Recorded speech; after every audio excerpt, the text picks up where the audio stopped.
Okay, I want to show you real quickly how to do the G slide, all right? Just do the right, 2 steps to the left, right front, left front, then move it by yourself, right? Then you hop forward, then you pivot like that. Okay, do it again, and you hop forward, then you pivot, just like that. You got it? Now this is the sexy part, so you keep it right there. Put your hip in it, don't you move. But for the guys, you just kind of do something else. For the girls, you just kind of keep it right there, and don't you move. And then go to the other side. Keep it right there, don't you move. Then you turn.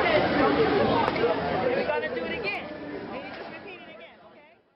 Hello, Miss Gina Brown. Hello, how are you? I'm well. Good. First, I want to start out by asking you. Well, I know that we talked a little bit earlier before this segment started about you actually being from New Orleans, which, you know. Yeah, I'm a replant is what you might want to call that. My father was a military man, so I was actually born in Shreveport, Louisiana. Okay. But my mother and father are both from New Orleans, from Marrero, actually. Okay. So, this is where my roots, right here. So what brought you to Mobile? Like I said, my father was in the military, and my stepmom was from Mobile, Alabama. And so once we got in high school, he was like, my siblings, he was like, okay, we got to stay put for a while. So I finished high school, went to college in Mobile, Alabama. Okay, so that's where you started your career as a radio announcer. Yeah, exactly. Yeah. So tell us about a little bit about that. I guess throughout my high school time, I've always had instructors that was saying, oh, you've got that voice, whenever I would talk. So once I went to college, I was like, I think I'm going to go in communications. And so it started from there. I started working at a local radio station, selling radio, actually. I was selling AM radio, gospel and blues. And it was really exciting. But what I started to do to get an edge over some of the other account executives, I would produce my own commercials. So I'd go to the location, look at it, and ask them what it is that they're trying to market, assess the need of the owner. Right. And let's just say you had a t-shirt shop, right? Then I would go back and I would create the commercial, and then I'd bring it to them. And it made it easier for me to sell. So I sold a lot of radio, hence that way. And then from there, I started doing production work, where I would just do the voiceovers for a lot of the commercials. And then my very first show was called Jazzy Sensations.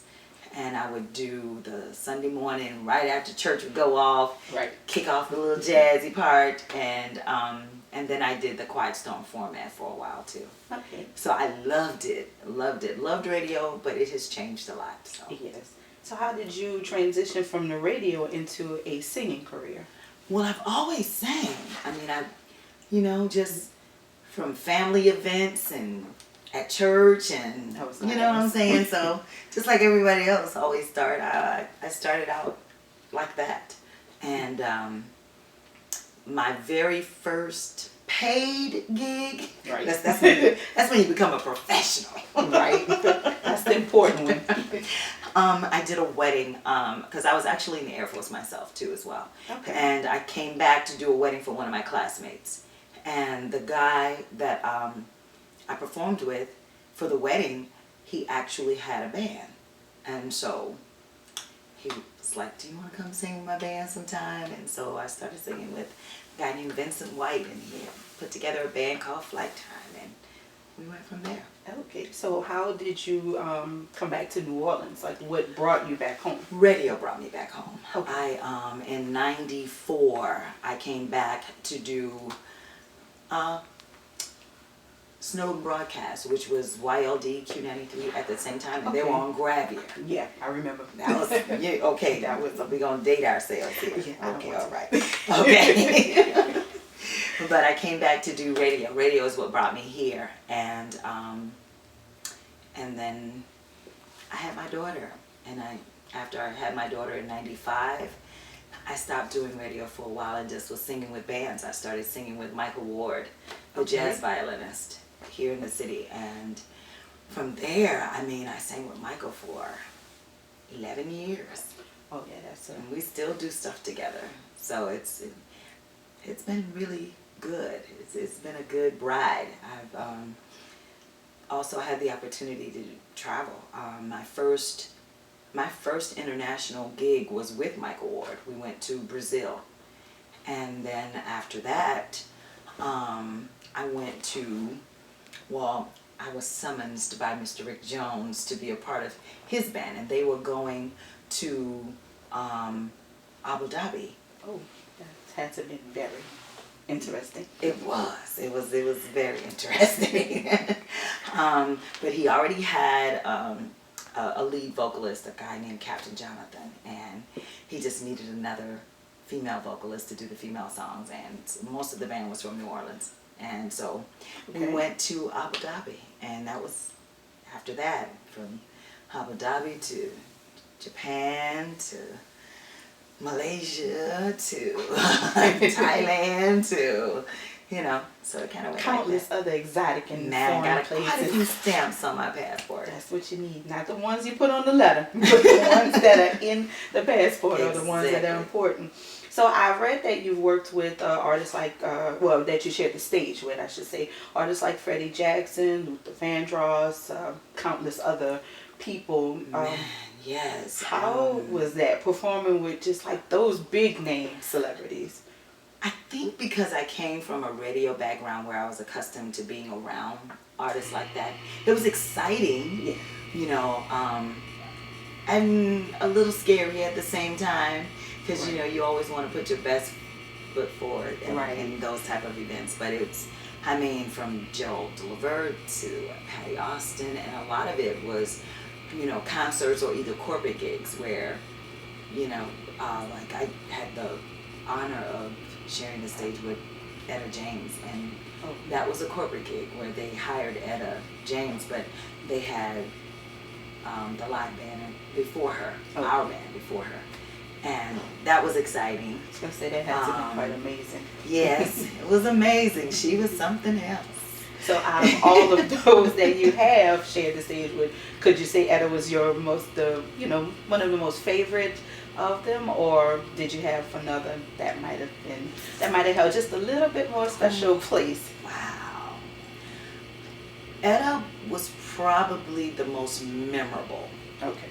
Because it was interesting to see her in that later stage, you know, because her health was a little, you know, shaky at the time, and so it was interesting. It was really interesting. In some instances, when you're around other artists, especially of that caliber, it teaches you what to be like and what not to be like. Okay, let me just say it like that. Kind of a little bit of insight. Yeah, there you go. And so that was probably the most memorable. But I think my favorite would have probably been when I emceed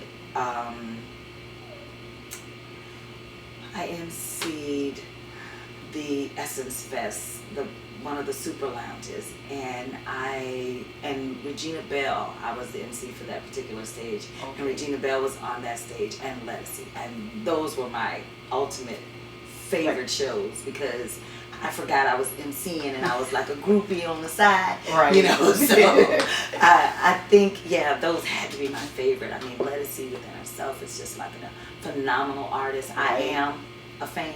And she's also a hometown girl. I know. So you gotta, oh my God, you gotta keep that love. That's what I'm saying. For those hometown. Man, her vocal range is absolutely incredible. Yes, she is. And people sleep on Regina Bell, but Regina Bell is classically trained. She's, I mean, phenomenal. Absolutely a great artist, and very humble too. Well, that's also good to know, because sometimes, you know, people get to those heights and they just kind of lose a little bit of themselves. So, she like the girl next door kind of vibe. So. Yeah, that's the kind of people you like to hang out with. Yeah, like I said before, some artists teach you what to be like and what not to be like. So I've had the pleasure of doing that too as well. Right. So in your career, who has inspired you as an artist? Ooh, Lord, that is the question of all questions. I am a Gladys Knight inspired artist. I have to say that because my lower register, that tone and everything. And Right. Gladys Knight, I'm a Shaka fan too. I would say Gladys Shaka. You know, I'm a Will Downing fan. I like you know what him I'm too. saying? It's just like, ooh, it's so many in there. It's a lot in there. Right. Because, you know, music is so, you know, it's so eclectic and it's so, you know, you get so much from it. So, I do. you know, sometimes with those multiple, you know, people, it's kind of hard to pick one. It is. Yeah. But I will have to say that I've learned the most things from the people that I've been in bands with. Like from Michael Ward to Captain Jonathan, who was, you know, a big, robust, 250-pound, but was a dancing, moving, singing like nobody's business. I mean, Wow. he kept his sister huffing and puffing between songs, you know. And then because I've always been a lead vocalist, I've had people like Anthony Bailey from New Orleans right here who taught me background stuff, you know. Teresa B, who, you know, was on the Cash Money label for a while, who was also a part of my band, was like, so I've learned the most things from the people who was really close in my band. Like, I was in Rick Jones's band, who's also my manager, and I'm on his label. I learned that flow of music and how to flow from one song to the other. And, you know, he was always like, you know, that sounds like this, and we're going to put this together. So, you know, it kind of went with what I do as a DJ and as an artist, you know. So I think I kind of started that whole thing of putting songs, running songs, one song into the other. Because, man, his band was like a boot camp. It was 5 nights a week, international tours that we did. We were performing 5 nights a week, 4-hour gigs, you know, and it was like that. Wow. So my stamina for it, you know, was like really built right there. Right. You had to get it.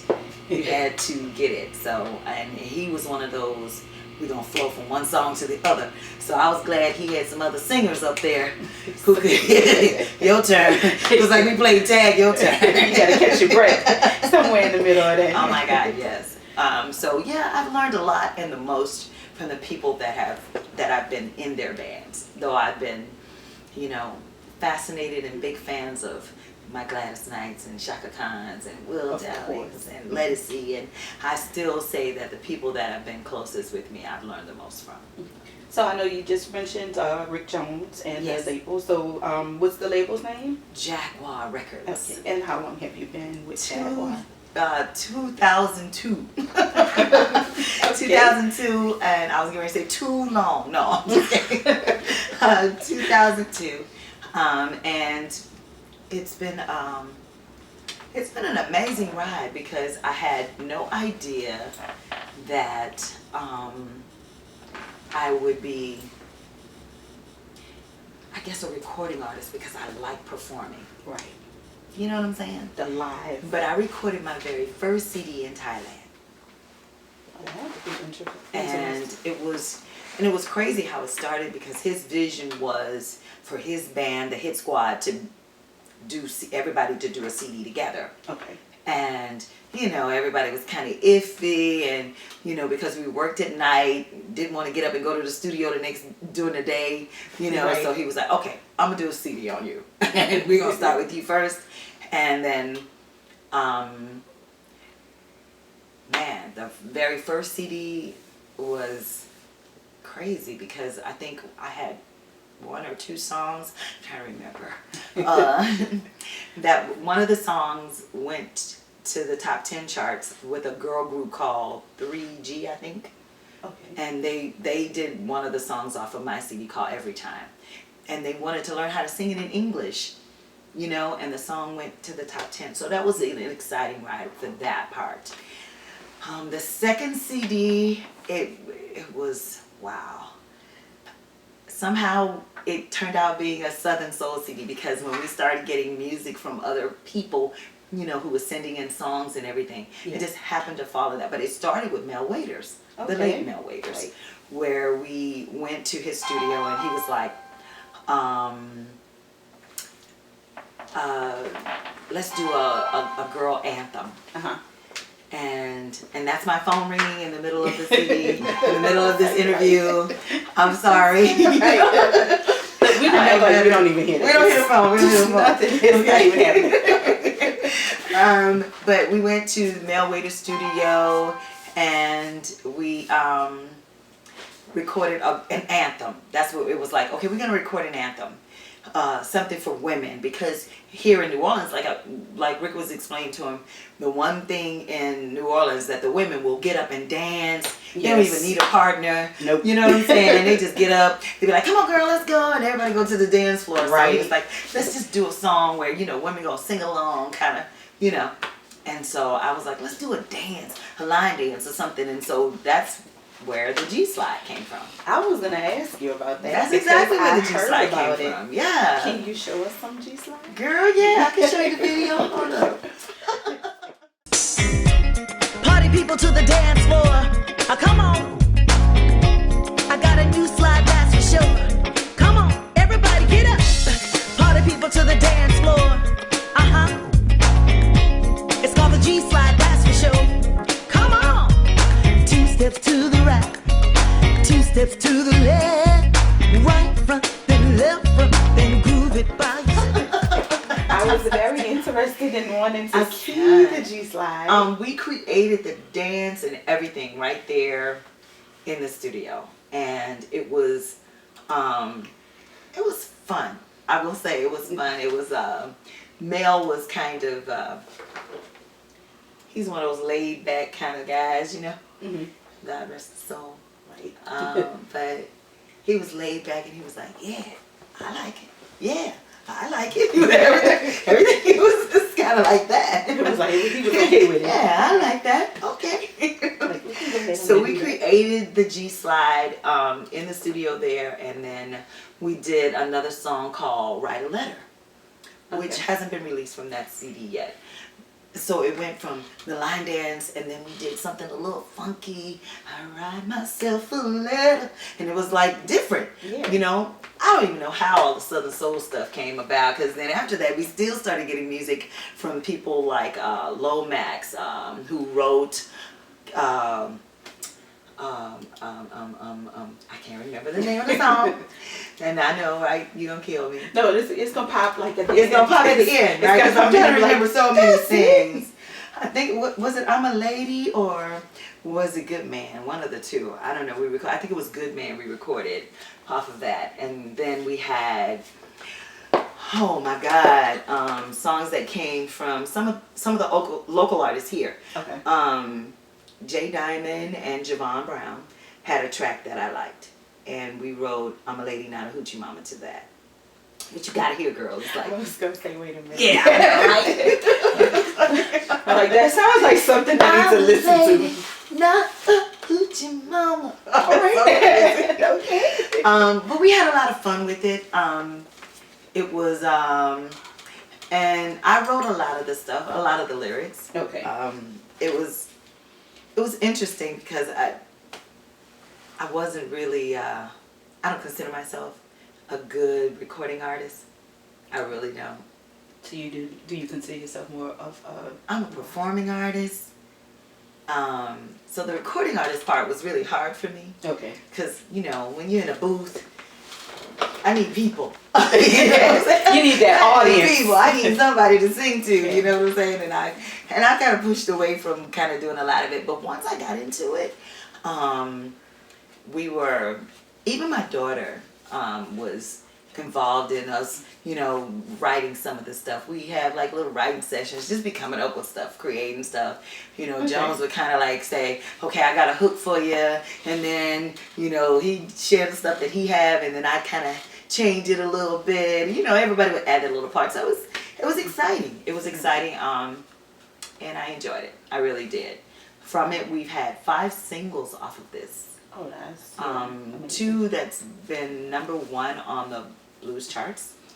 That is an accomplishment. I know, right? Really. And my favorite off of here is "Can't Stop." Can't Stop. Yeah. What That's is my that one favorite. about? It's it could probably be a wedding song, or let's just say if you wanted to propose to somebody, guys, if you want to propose, you want to play Can't Stop. You know? The song just basically says, I can't stop thinking about you. I try to fight it, but the more I tried, that's when I knew. You know? Okay. And it's just like, I can't stop thinking about you. So this has got to be right. Right. You know what I'm saying? And then you can move on to the next level with this. And so I really like the song. It was a lot of words, man, because the guy who wrote the song, I had to call him and say, okay, when I first heard it, I was writing and I called him and I was like, okay, and what are you saying right here? And what are you saying right here? And so then I re-recorded the song. And it's my favorite. We recently re-released the song because it's a mix on it, and it kind of got a little wobble bounce to it, you know, Okay. that I really like. Yeah. Got that little New Orleans flavor. Yeah, a little New Orleans. You got it. Change it and make it a little New Orleans. You really got to do our signature. We remix everything. Girl, we put our own flavor on everything. Everything. Right. Everything. Everything. And that's what I love most about New Orleans. So for any up and coming artists, what advice would you give them? For anybody who's trying to break into the music business, local or international, or What advice I would give them? To be a working artist. There are so many artists, and because I came from a radio background, I used to watch artists come and drop off their music, and I would watch the program director shelf them. They never get played, they never whatever. Right. So if you're a working artist, meaning if you're out and you're doing your thing, and sometimes you have to do cover music in order to get your music heard. Right.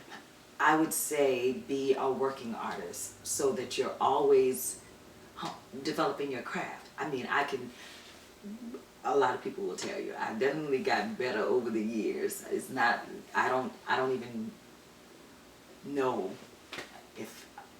if I had not grown in this business, whether or not I would still be in the business. Right. So I would be a working artist because it helps you to develop yourself, helps you to get better, and then feed them a little bit of what you do originally as you go. I think artists who get into, I want to do my music and my music only, they get discouraged because people don't know their music. Right. And so because of it, it's kind of hard for them to get out there like they want to. Right. And really, but sometimes you have to use something else to get what you want. Meaning you have to do cover music, be in a band, and do your thing, and then say, I got a song out, can I share it with you? And then go from there. Okay. That has worked for me. Right. So I think that would be the one thing that I would share with the artists. And also, know the business. Learn everything that you can about it. Learn about contractual agreements and negotiations and things of that nature, and how to market and promote yourself. Right. Because, can't nobody promote you better than you. You are your own marketing team. Right. So, though I have a powerful family, man, who word of mouth with them, boy, they just be like, yeah, that's my cousin. I have more cousins and stuff, and a little bit they be putting it out there. All right. And I claim them all. I don't even know them all, but I claim them all. Well, you know how we are in New Orleans. You come to somebody's house 2 times. We cousins. Right. We cousins. See, when I come over here again, we cousins. We family. I'm one step removed. I love it. Yeah, you know we related, girl. Right. Because such and such, mama, and we family. We'll get it all together. And it's small. And I will say this too, that the unit is small. And we have to learn how to support each other. That's Right. one thing that I think we don't do enough of. Right. Like, I consider, now I'm T Gina or Mama G or whatever in the business. So, when they come to me, I'm like, whatever I can do to help, I'm going to help. Because somebody had to help me. Right, right. You know what I'm saying? Yeah. Give me a chance. So, I don't mind. Right. I don't mind at all. Somebody, And I think that's what we, the older artists, like your Kermit Ruffins and your Norma Thomases and yes. all the artists that are upcoming, that are already established. Right. That's why God gives us the gift. He gives us the gift to share it, but at the same time, we're nurturing and growing this other generation. And even within my family, I have nieces and great nieces who sing and nephews who play, and so I help to nurture that little thing with them. and support it wholeheartedly any kind of way that I possibly can. Right. Bring them to performances where they can see and experience what it's like. So then that way, they'll know if this is something that they really, really want to do. Right. Like I got a singing, dancing, acting daughter who don't want to do it. She has the talent. She has the talent, but she doesn't want to do it, but she Mm-hmm. can. You know what I'm saying? So that's from her being around it. I mean, since she came out the womb, I mean, Right. and when I tell you rhythm, everything she had, like in the car seat as a baby, you know. So, but that's what you do. And once you expose them to it, they can determine on whether or not this is something that they really want to do. I got a great niece in Atlanta who has a kids pop CD out that she just finished. Singing, strong, used to be shy. If you even talked to her, she would cry. But once she realized that this was her talent and her gift, oh my God. You say, Moni, can you sing? Baby, she busted out, just work it. But it's been amazing to watch her grow into her own, you know. So that's what I think that we get the gift for. This is what we're supposed to do. This is how we're supposed to be blessed by the gift that God has given us. Absolutely. It's by sharing it with other people and nurturing the ones that are coming up behind us. So, Miss Gina Brown, what is in your foreseeable future for you? Ooh, girl. Loaded question. It's a loaded question. Because I started out in a radio background, and now it looks like I'm going somewhat back into that era again. I was the face and the voice for the Louisiana Lottery commercial. I know that I remember that I saw your face. I was like, I think I know her. Yes, and so from that, I've been doing more commercial jingles from Merchants Bank, and I just recently took on a project with the WIC program, the Louisiana Breastfeeding campaign that they're doing here. Okay. And so now I'm doing more jingles and more, you know, voiceover stuff, which has been really exciting, and creating, and productions. I'm really interested in doing more productions, because what's happening is the music scene is fading in most areas. If you're not in a band, a corporate band that does festivals and weddings and things of that nature, clubs, where can we go and get live entertainment other than Bourbon Street or Frenchman in New Orleans? Just in New Orleans right now. Right. Club owners aren't hiring us like they used to, so bands don't have gigs. Like, you know, you have a few little clubs that you might be able to see live entertainment, you know, but not like it used to be. So you have to create your own niche. So now we're working more toward productions. Like I do a Gladys Knight tribute. I do specialty shows where I bring in other artists, where, you know, I have a Sisters of Soul where I bring in 4 other ladies and we do blues, R&B, some collective, you know, different genres of music, but it keeps us, you know, working. Right. It's like a different production as opposed to just a gig. Right. You know, so we're kind of moving in that direction. I do have some stuff that I'm working on in the studio too. A couple of songs. I recently received a couple of tracks that I'm listening to and creating to. So just a little bit of, I'm doing a little bit of everything. All right. A little bit of everything. Absolutely. Well, Miss Gina Brown, I thank you for inviting us into your home and for you sharing a little bit, a lot of it. Yeah, I'm going to teach you how to do the G slide real fast. Okay. And here's your t-shirt. Thank you, ma'am. And now you are officially a Gina Brown fan. I am such a Gina Brown fan. Like Like the CD. No, it was like physically, literally, the whole nine. And your CD, now you got your little G bag. I'm going to put it in a riot bag for you. And I get to listen to I'm a Lady.